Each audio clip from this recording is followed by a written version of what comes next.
कर्तृत्वाने आज स्त्रियांच्या गळ्यात शोभतात सत्कारांच्या माळा, कर्तृत्वाने आज स्त्रियांच्या गळ्यात शोभतात सत्कारांच्या माळा.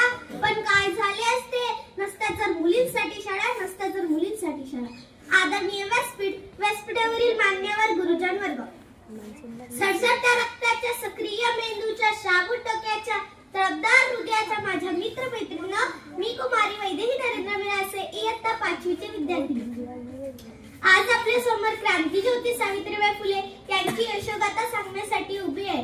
मुळात क्रांतीज्योती सावित्रीबाई फुले यांची यशोगाथा सांगणं म्हटलं की त्यांना समजून घ्यावं लागतं. कसं समजून घ्यायचं हा विचार जेव्हा मी माझ्या मनात करायला लागते तेव्हा माझ्या मनात विचार येतो की सावित्रीबाईंचा जन्म झाला, सावित्रीबाई शिकल्या. हे बोलायला वाचायला किती सोपं जातं हो, परंतु सावित्रीबाई ज्या परिस्थितीतून शिकल्या त्या परिस्थितीचा जर आपण आढावा घेतला तर खऱ्या अर्थाने सावित्री म्हणजे कोण हे आपल्याला कळेल. अहो, ज्या काळात मुली 9-10 वर्षाच्या असल्या की त्यांचं लग्न एका वयोवृद्ध व्यक्तीशी किंवा त्यांच्यापेक्षा 20-25 मोठे असलेले व्यक्ती यांच्याशी लावून दिलं जायचं.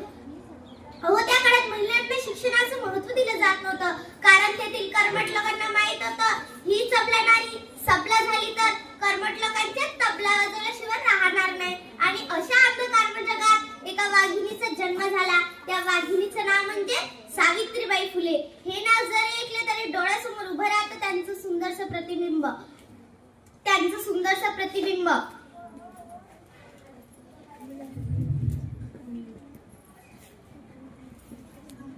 एकदा सावित्रीबाई बाजारात गेल्या होत्या. त्या जिलेबी खात होत्या. त्या जिलेबी खात असताना तेथून एक ख्रिश्चन गृहस्थ जात होत्या.